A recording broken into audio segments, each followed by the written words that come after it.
అందరికీ నమస్కారం friends.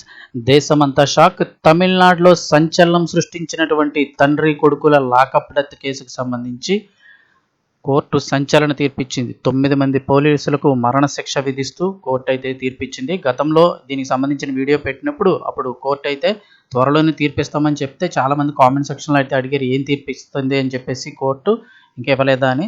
So దానికి సంబంధించి ఎట్టకేలకు తీర్పు వచ్చింది. ఒకసారి కేసు సంగతి డీటెయిల్స్ చూద్దాం.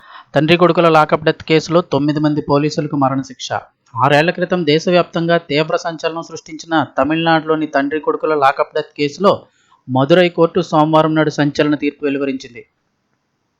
కస్టడీలో ఉన్న తండ్రి కొడుకుల మృతికి కారణమైన 9 మంది పోలీసులకు మరణశిక్ష విధించింది. వివరాల్లోకి వెళితే 2020 జూన్ 19న కరోనా సమయం అంటే లాక్డౌన్ సమయంలో నిబంధనలకు విరుద్ధంగా మొబైల్ షాప్ తెరిచారనే ఆరోపణలతో వ్యాపారి పి జయంత్, అతడి కుమారు జె బెనిక్స్లను తూత్తుకూడి సత్తాకుళం పోలీసులు అరెస్ట్ చేశారు. స్టేషన్లోనే రాత్రంతా వారిని పాశవికంగా చిత్రహింసలకు గురి చేయడంతో తీవ్ర గాయాల పాలైన ఆ ఇద్దరు జ్యుడిషియల్ కస్టడీలో ఉండగా కొద్ది రోజులు కాదు మరునాడే ప్రాణాలైతే కోల్పోయారు. అయితే లాక్డౌన్ సమయంలో షాప్ తెరిచారనేది అబద్ధమని విచారణలో తేలింది. ఇక్కడ ఒకసారి ఏం జరిగింది చూసినట్టయితే, ఈ సంచలన ఘటన జూన్ 2020 తమిళనాడులోని తూత్తుకుడి జిల్లా శాంతాకుళంలో జరిగింది.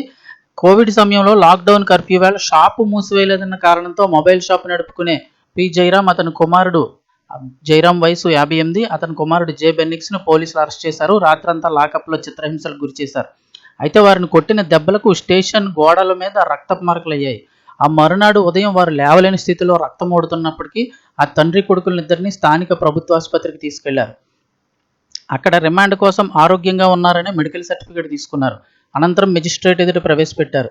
ఈ మేరకు మెజిస్ట్రేట్ రిమాండ్ విధించారు. ఈ మేరకు వారిద్దరిని కోవిల్పట్టి జైలుకు తరలించారు. అయితే మరునాడే తండ్రి చనిపోయాడు. ఒక రోజు తర్వాత కొడుకు మృతి చెందారు. తమిళనాడులో సంచలనం సృష్టించింది ఈ కేసు. పౌర సమాజం, ప్రతినిధులు, మీడియా, రాజకీయ నాయకులు ఈ లాకప్ డెత్ కారకులపై కేసు నమోదు చేయాలని నిరసన వ్యక్తం చేశారు. తొలుత మద్రాస్ హైకోర్టుకు చెందిన మదురై బెంచ్ కేసును తనంతట తానే సుమోటోగా విచారణకు స్వీకరించింది. తదనంతరం కేసును సిబిఐకి అప్పగించారు. కేసు నమోదు చేసి సాక్షులను విచారించిన సిబిఐ పలు సాక్ష్యాలను సేకరించింది.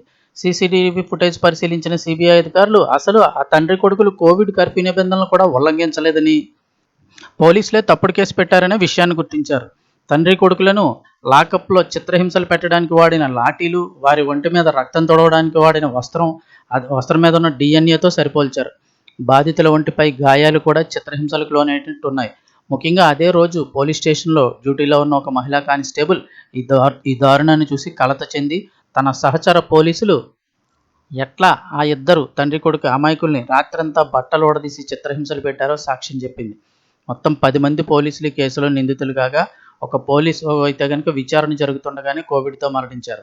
దీంతో తాజాగా విచారణ చేపట్టిన మదురై కోర్టు అయితే కనుక ఈ తీర్పు వెలువరించింది. అలాగే ఇక్కడ ఇంకోటి ఏంటంటే కనుక, ఈ సాక్ష్యాలను కూడా తారుమారు చేసేందుకు సత్తాకుళం పోలీసులు స్టేషన్లోని సీసీటీవీ ఫుటేజ్ను సైతం మాయం చేసినట్లు సిబిఐ విచారణలో నిర్ధారణ అయింది.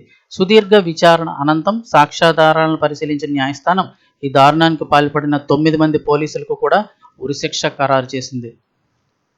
ఈయన జయరాం, 58 సంవత్సరాలు, ఆయన కొడుకు.